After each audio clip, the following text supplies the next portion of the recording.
Hello friends, कैसे हैं आप सब। उम्मीद कर रहा हूँ बहुत अच्छे होंगे आप, है ना। तो आज जो मैं आपके लिए लेके आया हूँ प्रैक्टिस टेस्ट थर्ड लेके आया हूँ। प्रैक्टिस टेस्ट थर्ड के अंदर हम कुछ क्वेश्चंस लगाएंगे, ठीक है। फटाफट से सारे क्वेश्चन लगा देंगे ताकि आपकी प्रैक्टिस और अच्छी हो जाए इस चैप्टर की। इस चैप्टर के हमने 2 टेस्ट पहले भी लगाए हैं और मेरे को उम्मीद है कि आपने बहुत अच्छे से किए होंगे, है ना। तो हम थर्ड टेस्ट लगाएंगे और थर्ड टेस्ट के अंदर हम पहला क्वेश्चन देखते हैं। एट नाइट, रात के टाइम क्या होता है। प्लांट्स के अंदर रात के टाइम क्या होगा बताओ। Carbon dioxide elimination is the main activity. Carbon dioxide released is used in photosynthesis. तो आप देखोगे यार, रात के टाइम पे फोटोसिंथेसिस तो होता ही नहीं। अगर फोटोसिंथेसिस होता ही नहीं, इसका मतलब ये तो गलत हो गया, क्योंकि रात को तो लाइट अवेलेबल ही नहीं होती ना। तो सिंपल सा सेकंड तो हमने देखते ही गलत कर दिया।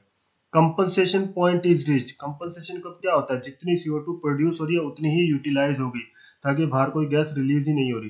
तो यूटिलाइज तो किस प्रोसेस में होगी, फोटोसिंथेसिस में होगी। फोटोसिंथेसिस तो हो ही नहीं रहा, तो यार कंपनसेशन पॉइंट तो नहीं पहुंच पाएगा, ये भी गलत हो गया। X oxygen elimination occurs. Oxygen elimination, oxygen elimination किस में होता है, फोटोसिंथेसिस के अंदर होता है। पर यहाँ पे तो फोटोसिंथेसिस हो ही नहीं रहा रात के टाइम पे, तो ये भी गलत। इसका मतलब मेन एक्टिविटी रात के टाइम पे क्या होगी, कार्बन डाइऑक्साइड एलिमिनेशन, क्योंकि रात के टाइम पे रेस्पिरेशन तो होगा और रेस्पिरेशन में CO2 रिलीज होगा ही होगा। इसका मतलब फर्स्ट आंसर करेक्ट है। राइट, आपने सही किया। Okay, next question. Which of the following is not directly involved in digestive system? Not directly involved in digestive system but plays important role in digestion. Digestion में important role play कर रहा है, ठीक है। ध्यान रखना है, important role play कर रहा है पर उसका पार्ट नहीं है। Ileum, oesophagus, liver, large intestine. तो इनमें से कौन सा होगा बताओ फटाफट से। तो आप देखोगे एलिमेंट्री कैनाल के अंदर इलियम जो है स्मॉल इंटेस्टाइन का पार्ट है, इसोफेगस भी उसका एलिमेंट्री कैनाल का पार्ट है, लार्ज इंटेस्टाइन भी पार्ट है, पर लीवर जो है वो एलिमेंट्री कैनाल का पार्ट नहीं है। लीवर अगर उसका पार्ट नहीं है तो लीवर क्या काम करता है डाइजेशन के अंदर। लीवर देखोगे बाइल रिलीज करता है ना, जो कि फैट की इमल्सिफिकेशन करता है। इसका मतलब आंसर क्या होगा, थर्ड। लीवर डायरेक्टली पार्ट नहीं है पर रोल प्ले कर रहा है फैट डाइजेशन में। Right, okay good.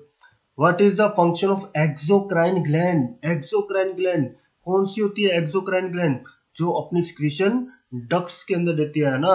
एक एंडोक्राइन होती है जो कि डक्ट लेस ग्लैंड होती है, जहां से हार्मोनल सिक्रीशन आती है, और यहाँ से एक्सोक्राइन ग्लैंड। एक्सोक्राइन ग्लैंड क्या रिलीज करती है बताओ, ब्लड का फिल्ट्रेशन करती है, नहीं। रिलीज ऑफ हॉर्मोन्स वो तो एंडोक्राइन ग्लैंड करती है, तो ये भी नहीं होगा। सिग्नलिंग एक्टिविटी नहीं करती, हाँ डाइजेस्टिव एंजाइम्स रिलीज करती है, तो इसका मतलब आंसर क्या होगा, फोर्थ होगा। सिंपल, डाइजेस्टिव एंजाइम्स रिलीज करती है ना। Right, okay. आपको पता होगा पेनक्रियास, पेनक्रियास के डाइजेस्टिव एंजाइम्स कौन कौन से हैं बताओ। अमाइलेज, लाइपेज, ये है ना, ठीक है, ध्यान रखने हैं आपको। तो फोर्थ क्वेश्चन क्या बोल रहा है, which of the following is the first step in ascent of sap. एसेंट ऑफ सैप में फर्स्ट स्टेप है, क्या होता है, generation of root pressure, active transport of minerals in roots, movement of water from soil to roots, osmosis through root hair membrane.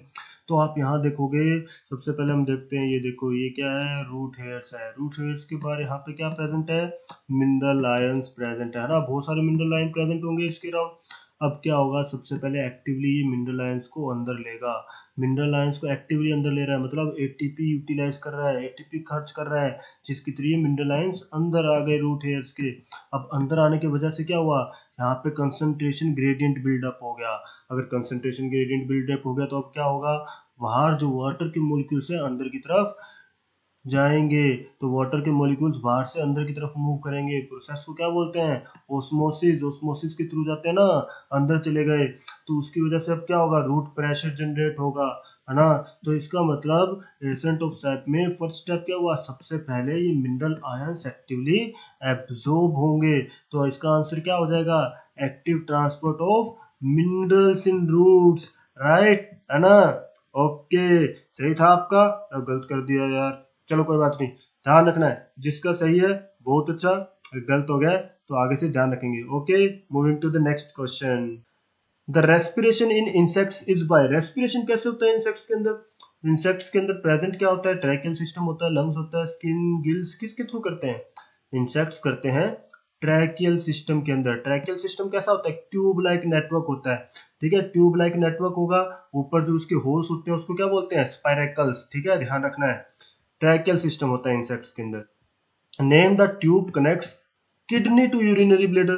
तो excretory system तो आपने पढ़ा ही है, बहुत इजी है। किडनी को यूरिनरी ब्लैडर के साथ कौन जोड़ता है? कौन जोड़ता है? Ureter, tubule, nephron, urethra. कौन जुड़ेगा? यूरेटर, है ना, यूरेटर जोड़ता है। यूरेथ्रा के थ्रू बाहर यूरिन रिलीज होता है, राइट। और यूरिनरी ब्लैडर के अंदर यूरिन स्टोर होता है ना। ध्यान रहेगा आपको? Okay, great. A biochemical compound that combines to oxygen and distributes it in body। अब ऐसा कंपाउंड होता है ना जो ऑक्सीजन के साथ ऐड हुआ, उसके बाद पूरी बॉडी में उसको डिस्ट्रीब्यूट कर रहा है। किसको? ऑक्सीजन को। तो कौन करता है बताओ? Water, carbon dioxide, haemoglobin, lymphocytes. तो आपको पता है आरबीसी के अंदर क्या प्रेजेंट होता है? हीमोग्लोबिन पिगमेंट प्रेजेंट होता है, जिसको क्या बोला जाता है? Respiratory pigment. और वो ऑक्सीजन के साथ बाइंड करके ऑक्सी हीमोग्लोबिन बनाता है, और उसके जरिए क्या होता है? पूरी बॉडी में ऑक्सीजन ट्रांसपोर्ट होता है ना। तो इसका मतलब आंसर क्या आएगा? थर्ड, है ना। कितना इजी था? आपने कंसेप्ट के थ्रू जाओगे, कॉन्सेप्ट से पकड़ोगे, बहुत इजीली आप करोगे, ठीक है। Which of the following is internal energy reserve. Internal energy reserve मतलब जिसमें एनर्जी स्टोर हो रही है। तो प्लांट्स के अंदर एनर्जी किस फॉर्म में स्टोर होती है बताओ? ग्लाइकोजन, स्टार्च, सेलुलोज, या इनमें से किसी में भी नहीं होती। देखो प्लांट्स के अंदर स्टार्च की फॉर्म में होती है ना, और एनिमल्स में ग्लाइकोजन, राइट, याद रखना है। प्लांट्स में स्टार्च की फॉर्म में होती है, ठीक है। सेलुलोज कहाँ प्रेजेंट होता है प्लांट्स में बताओ? सेलुलोज सेल वॉल के अंदर होता है ना, ठीक है, याद रहेगा। Okay. A person was feeling dizziness, मतलब चक्कर आ रहे थे उसको। Doctor check his blood pressure. Blood pressure check किया, कौन सा इंस्ट्रूमेंट से करते हैं? स्फिग्मोमेनोमीटर दिया हुआ है, राइट। ओके, तो ब्लड प्रेशर कितना आया उसका? 150/90। ओके।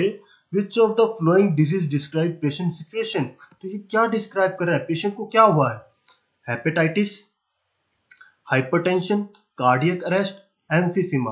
अच्छा, तो फिर मैं पहले एक एक का मतलब देखता हूँ, फिर उसके बाद देखते हैं। एम्फीसीमा ये तो रेस्पिरेटरी डिसऑर्डर है। कार्डियक अरेस्ट ये हार्ट से रिलेटेड है। हाइपरटेंशन, हाइपरटेंशन मतलब increase in blood pressure. Hepatitis, hepatitis क्या होता है? हेपेटो वर्ड लीवर के लिए यूज करते हैं। आइटिस हम इन्फ्लेमेशन के लिए, मतलब लीवर में जब इन्फ्लेमेशन आ जाती है उसको क्या बोलते हैं? हेपेटाइटिस। ओके, तो इसका मतलब यहाँ पे क्या दिखा रहा है? नॉर्मल ब्लड प्रेशर कितना होता है? 120। तो इसका मतलब यहाँ पे तो बोल रहा है 150/90, इसका मतलब ब्लड प्रेशर इंक्रीज कर गया है ना। तो ब्लड प्रेशर इंक्रीज कर गया मतलब हाइपरटेंशन हो गया। आंसर क्या हो जाएगा? सेकंड। ग्रेट, ओके, इसलिए आंसर पता लगा आपको। Okay. During haemodialysis what does not occur. Haemodialysis के दौरान क्या नहीं होता? हीमोडायलिसिस होता क्या? पहले तो ये देखो, हीमवर्ड, हीमवर्ड किसके लिए यूज करते हैं? ब्लड के लिए। और डायलिसिस का मतलब फिल्ट्रेशन, ठीक है। अब क्या करें? ब्लड का फिल्ट्रेशन करना है, उसके अंदर से वेस्ट निकालना है। तो इनमें से क्या नहीं होता उस प्रोसेस के अंदर, पूछ रहा है। रिमूवल ऑफ नाइट्रोजनस वेस्ट, हाँ, नाइट्रोजनस वेस्ट तो निकालना ही है, यूरिया उसमें से निकाल देंगे। Purification of blood, blood purification, हाँ, नाइट्रोजनस वेस्ट निकल रहा है तो ब्लड का प्यूरिफिकेशन होता है। ह्यूमन बॉडी किडनी का रोल यही तो होता है नाइट्रोजन वेस्ट का निकालना। पर यहाँ पे हीमोडायलिसिस मतलब आर्टिफिशियल किडनी की बात कर रहे हैं। आर्टिफिशियल किडनी में भी तो नाइट्रोजन वेस्ट निकालना है, इसलिए तो उसको यूज कर रहे हैं ताकि किडनी वाला जो काम है वो कर सके, है ना। तो नाइट्रोजनस वेस्ट भी निकालेगा जिससे ब्लड प्यूरिफाई हो गया। एब्जॉर्प्शन ऑफ वाटर, वाटर का एब्जॉर्प्शन आर्टिफिशियल किडनी में नहीं होता, नॉर्मल किडनी में होता है, तो हीमोडायलिसिस में तो नहीं होगा। डिफ्यूजन, हाँ, जो नाइट्रोजनस वेस्ट जो रिमूव हो रहा है वो कौन से प्रोसेस से हो रहा है? डिफ्यूजन से हो रहा है। तो मतलब आंसर क्या होगा? थर्ड होगा। तो क्या नहीं होता ये पूछा है ना, व्हाट डज नॉट अकर। तो एब्जॉर्प्शन ऑफ वाटर, हीमोडायलिसिस मतलब आर्टिफिशियल किडनी में नहीं होता, याद रहेगा आपको। Okay, great. Which is incorrect statement, गलत बताना है, ठीक है, गलत तो आप बता सकते हो। All living organism perform metabolism, जितने भी लिविंग ऑर्गेनिज्म है मेटाबॉलिज्म करते हैं। मेटाबॉलिज्म का मतलब क्या होता है? केमिकल रिएक्शन जो बॉडी में चल रही है, तो हमारी बॉडी में तो बहुत सारी केमिकल रिएक्शन चल रही है। कैटाबॉलिज्म भी हो रहा है, एनाबॉलिज्म भी हो रहा है ना, ब्रेकडाउन भी हो रहा है, सिंथेसाइज भी हो रहा है, तो मेटाबॉलिज्म तो हो रहा है, सही है। All living organism show growth movement only, सिर्फ ग्रोथ मूवमेंट शो करते हैं। Reproduction is essential in living organism for survival of generation, generation के सर्वाइवल के लिए जरूरी है reproduction.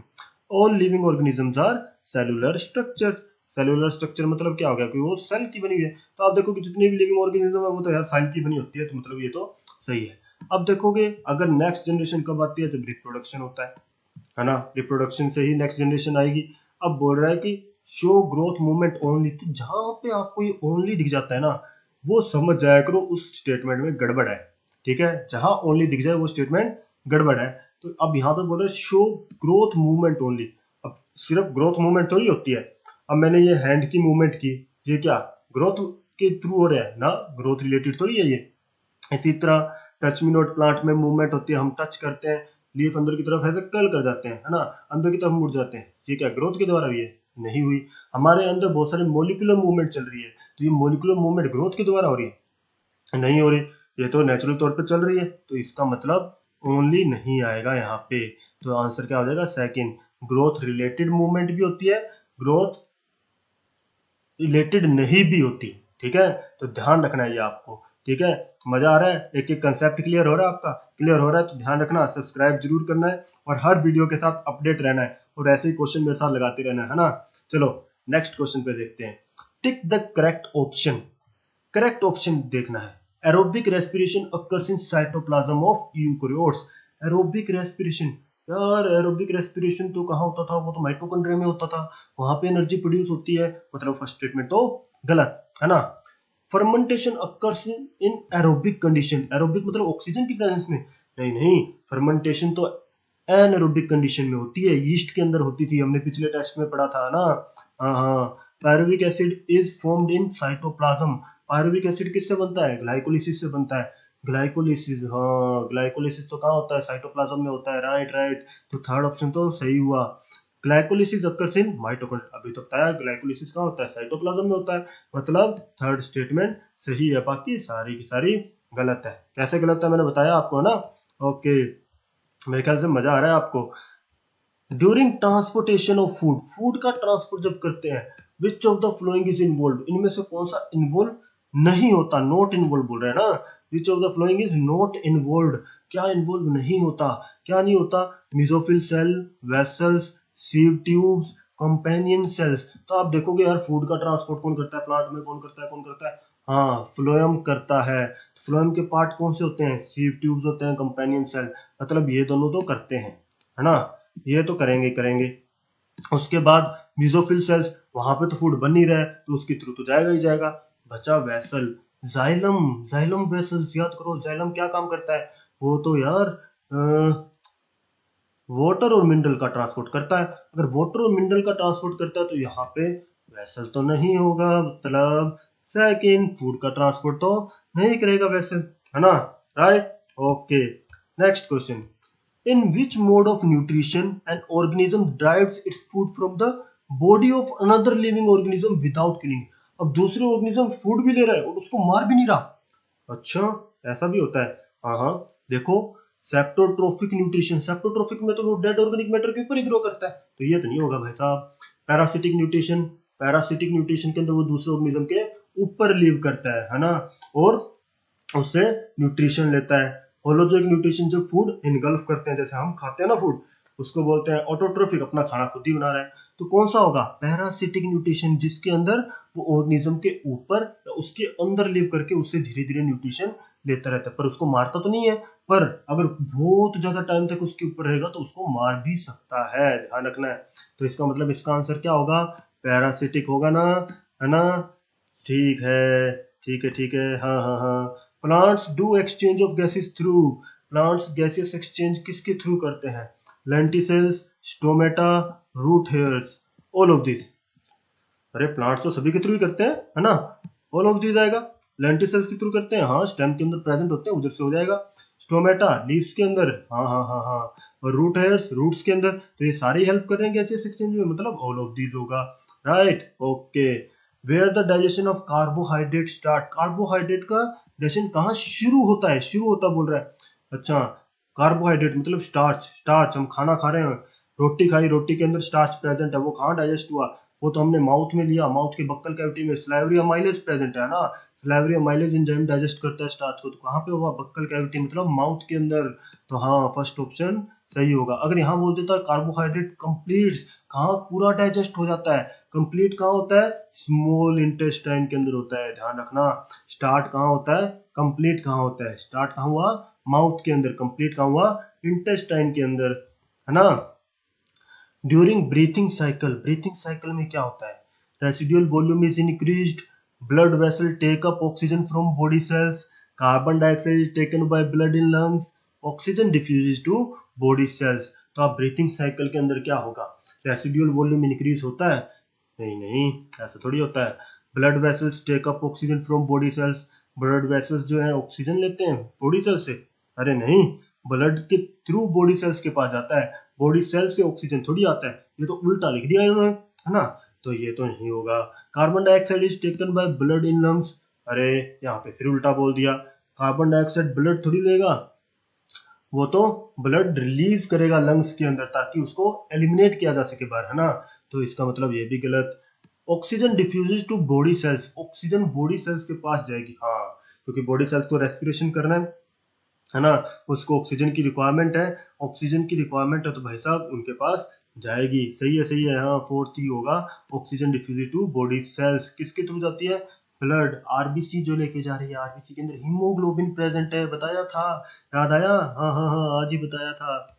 Okay, during exercise your hand started paining, ओहो एक्सरसाइज कर रहे थे हाथ दुखने लग गया, ओ माय गॉड। कोई बात नहीं, कोई बात नहीं। Now you can do no two more exercise, हाँ, मोर एक्सरसाइज तो कैसे करोगे, हाथ दुखने लग गया है। What could be the possible reason for this, इसका रीजन क्या है? आपका हाथ क्यों दर्द कर रहा है? क्यों आपसे और एक्सरसाइज नहीं हो पा रही? Improper supply of oxygen to muscle cells, आपकी मसल सेल्स को ऑक्सीजन प्रॉपरली नहीं मिली। ऑक्यूमुलेशन ऑफ लैक्टिक एसिड जमा हो गया। एनारोबिक कंडीशंस आ गई मसल सेल्स में। ऑल ऑफ दीज, हाँ हाँ, सारी चीजें ही हो गई, है ना। इम्प्रॉपर ऑक्सीजन नहीं मिल रही, प्रॉपर ऑक्सीजन नहीं मिल रही मतलब लैक ऑफ ऑक्सीजन है, लैक ऑफ ऑक्सीजन मतलब एनारोबिक कंडीशन, और एनारोबिक कंडीशन के अंदर क्या होता है? लैक्टिक एसिड डिपॉजिट हो जाता है, राइट। इसका मतलब सारी चीजें हो गई, all of this, simple. Arteries always carry deoxygenated blood, carry blood from away from heart, are thin walled, have wide lumen। Arteries deoxygenated blood carry करती है? कोई जरूरी नहीं है। अब ओटा को देखो, ओटा जो लेके जा रही है ब्लड वो कैसा है? ऑक्सीजनेटेड है। तो यहाँ पे बोल रहा है डीऑक्सीजनेटेड है, नहीं नहीं, गलत हो गया। पर पल्मोनरी आर्टरी जो है वो डीऑक्सीजनेटेड कैरी करती है, पर यहाँ पे बोल रहा है ऑलवेज। ऑलवेज आ गया भाई साहब, गड़बड़ है। ऑलवेज ओनली आ जाए स्टेटमेंट में गड़बड़ हो जाएगी, क्योंकि भाई साहब बायो में बहुत सारी एक्सेप्शंस हैं। Carry blood away from heart, heart से दूर लेके जाता है ब्लड, हाँ। ओटा जो है हार्ट से दूर लेके जा रहा है बॉडी टिश्यू के पास। पल्मोनरी आर्टरी भी कहाँ लेके जा रही है? लंग्स के पास लेके जा रही है, तो मतलब हार्ट से दूर लेके जाती है, हाँ, ये तो सही बोल रहा है यार। आर थिन वॉल्ड, नहीं नहीं, थिक वॉल्ड होती है। वाइड ल्यूमन कैसे होगा? नैरो ल्यूमन होगा अगर थिक वॉल्ड है तो, मतलब लास्ट वाली दोनों स्टेटमेंट गलत। तो ऐसा होता क्यों है, बता सकते हो आप? आर्टरीज जो है थिक वॉल्ड की क्यों होती है? ये आंसर आपको मेरे को कमेंट बॉक्स में लिख के बताना है, देखता हूँ कितनों को आता है। आर्टरीज थिक वॉल्ड की क्यों होती है? ठीक है, इसका आंसर क्या होगा? सेकंड, है ना। Carry blood away from heart, heart से दूर लेके जाती है, right. Okay, identify correct statement regarding functioning of kidney. Kidney जो काम कर रही है, किडनी के लिए सही बतानी है। Chloride ions are absorbed at PCT, PCT के अंदर क्लोराइड आयंस एब्जॉर्ब हो जाते हैं। Glucose is completely reabsorbed in DCT. Descending loop of Henle is impermeable for water. Neuron is the functional unit of kidney. तो सबसे पहले तो बताओ किडनी की फंक्शनल यूनिट क्या है? न्यूरॉन है? नहीं नहीं, न्यूरॉन थोड़ी होती है, नेफ्रॉन है ना। Descending loop of Henle is impermeable for water. Descending loop of Henle, अच्छा, वो जो लूप के जो नीचे की तरफ जा रही होती थी, तो नीचे की तरफ जो जा रही होती थी वो तो वाटर के लिए परमेबल होती थी, इलेक्ट्रोलाइट्स के लिए इम्परमेबल होती है। वो जो असेंडिंग लूप जो ऊपर की तरफ जा रही होती है वो वाटर के लिए इम्परमेबल होती थी, इलेक्ट्रोलाइट्स के लिए परमेबल होती थी, मतलब यहाँ पे तो उल्टा लिख दिया, इम्परमेबल फॉर वाटर, मतलब ये तो गलत हो गई। Glucose is completely reabsorbed in DCT, DCT में नहीं, पीसीटी के अंदर होता है। Chloride ions are absorbed in PCT, ये सही है, क्लोराइड आयन जो है पीसीटी में एब्जॉर्ब होते हैं, राइट, है ना। बच्चों कैसा रहा, मजा आया? सारे क्वेश्चन हमने लगाए, 20 क्वेश्चन लगाए। आपने कितना स्कोर किया मेरे को कमेंट बॉक्स में लिख के बताइए, ताकि मेरे को भी पता लगे आपकी प्रैक्टिस कैसे चल रही है। कोई भी प्रॉब्लम आ रही है right in the comment box, है ना। और सब्सक्राइब करना मत भूलना और हिट द बेल आइकन, ताकि सबसे पहले वीडियो आपके पास पहुंचे, आप सबसे पहले क्वेश्चन प्रैक्टिस करो। देखो अभी तक हमने फर्स्ट टेस्ट लगाया, सेकंड टेस्ट लगाया, थर्ड टेस्ट लगाया, इसके बाद फोर्थ टेस्ट भी लेके आऊंगा। देखो 60 क्वेश्चन ऑलरेडी हम लगा चुके हैं, तो आप सोच सकते हो आपकी कितनी प्रैक्टिस हो गई है। ठीक है, इस चैप्टर के अंदर कहीं से भी कोई क्वेश्चन ऐसा हो ही नहीं सकता जो आपसे मिस हो जाए। आप सारे क्वेश्चंस इजीली लगाओगे। Okay friends, have a good day.